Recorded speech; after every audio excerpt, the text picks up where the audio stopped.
Hello everyone. होंग्यू निडोंग के कमरे के बाहर आकर सोचती है, निडोंग ने कहा है कि वो मेरे साथ कोऑपरेट करेगा, पर असलियत में तो वो मेरा फ़ायदा उठाना चाहता है। पर इस प्रोजेक्ट की वजह से वो जिंग की ज़्यादा से ज़्यादा रिस्पेक्ट कर रहा है, और ऊपर से इस ये किंग की बच्ची की वजह से मेरा और सूजी का रिश्ता भी अब ठीक नहीं चल रहा है। मुझे सूजी की सच में हेल्प चाहिए होगी। और तभी उसे किसी की हाओ कियान बोलते हुए आवाज़ आती है, तो वो एक कमरे के बाहर जाती है और उस कमरे का दरवाज़ा लॉक भी नहीं होता है। तो उस दरवाजे को खोलते वक्त उसका हाथ भी काँप रहा था, लेकिन फिर भी वो इस दरवाजे को खोल ही लेती है और सामने उसे ये नज़ारा दिखता है।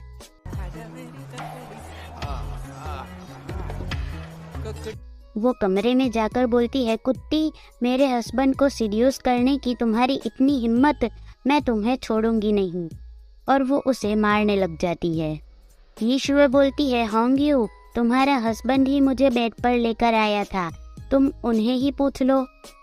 होंग्यू बोलती है, तुम मरने वाली हो। और वो यीशुए को मार रही थी। तभी मिस्टर जिंग को होश आता है। वो बोलता है, यीशुए, तुम्हें ये सब करने में शर्म नहीं आई? तुम मेरे साथ ये क्या करने वाली थी? यीशुए बोलती है, मिस्टर जिंग, प्लीज़ मेरी हेल्प करो, वरना होंग्यू मुझे मार डालेगी। तो होंग्यू उसके ऊपर ही चढ़ जाती है और उसे मारते हुए बोलती है, तुम अभी भी मेरे पति का नाम बोल रही हो, तुम्हें जिंदा नहीं रहना है क्या? यीशुए चिल्लाते हुए बोलती है, हाओ कियान, जब हमने फर्स्ट टाइम किया था वो भी होंग्यू की ही वजह से हुआ था, क्योंकि उसी ने वाइन में ड्रग्स मिला दिया था। तो ये सुनकर हाओ कियान को गुस्सा आ जाता है। वो होंग्यू का हाथ पकड़ लेता है और बोलते हैं, ये जो बोल रही है ये सब सच है क्या? होंग्यू बोलती है, नहीं, मैंने ऐसा कुछ नहीं किया था, ये आपकी नज़रों में मुझे गिराना चाहती है, आप मुझ पर शक कर रहे हो। अब आप भी उसी की बात मानने लगे और मुझसे माफ़ी भी नहीं मांग रहे।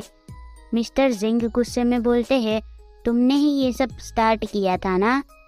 तो होंग्यू रोते हुए बोलती है, आप मुझ पर चिल्लाने भी लग गए। मिस्टर जिंग बोलते हैं, मुझे सब सच बताओ। होंग्यू बोलती है, हाओ कियान, मैंने ये जानबूझकर नहीं किया था, ये गलती से हुआ था, मैं आपसे भी ज़्यादा सफ़र कर रही हूँ।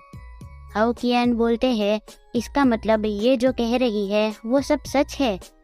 तो होंग्यू उसका हाथ पकड़कर बोलती है, हाओ कियान, मैंने ये सब आपके लिए किया था, मैं आपसे बहुत प्यार करती हूँ और आपके लिए कुछ भी कर सकती हूँ। आई एम सॉरी, ये सब उस जिंग शाओ की ही वजह से हुआ है, वो मुझे फंसाना चाहती है। तो मिस्टर जिंग होंग्यू को थप्पड़ मार देते हैं और होंग्यू भी शॉक हो जाती है। मिस्टर जिंग बोलते हैं, मैं अच्छा पिता नहीं हूँ, मैंने ही लिटिल शाओ को अच्छे से ट्रीट नहीं किया था, पर वो मेरी बेटी है और उसके पास कुछ भी नहीं है। होंग्यू बोलती है, हाओ कियान, मेरी सिर्फ इतनी ही तो गलती थी, उसमें आपने मुझ पर हाथ भी उठा दिया। और मिस्टर जिंग वहाँ से चले जाते हैं। तो होंग्यू उसे रोकती है, लेकिन मिस्टर जिंग तो सुनते भी नहीं है। होंग्यू यीशुए को बोलती है, ये सब तुम्हारी ही वजह से हुआ है, मैं तुम्हें मुझसे कुछ भी चुराने नहीं दूंगी, मैं तुम्हें कभी भी खुश नहीं रहने दूंगी। फिर वो वहाँ से चली जाती है। उसके बाद यीशुए बोलती है, मुझे लगता है कि ये काफ़ी रिस्की है, मुझे मास्टरनी को बोलना होगा कि मुझे ज़्यादा पैसे दे। गाइस, इसका मतलब ये सब निडोंग हाओ का प्लान था। और इसी के साथ ये चैप्टर होता है यहीं पर ही ख़त्म। So that's it for today and thanks for watching. मिलते हैं नेक्स्ट वीडियो में। टाटा।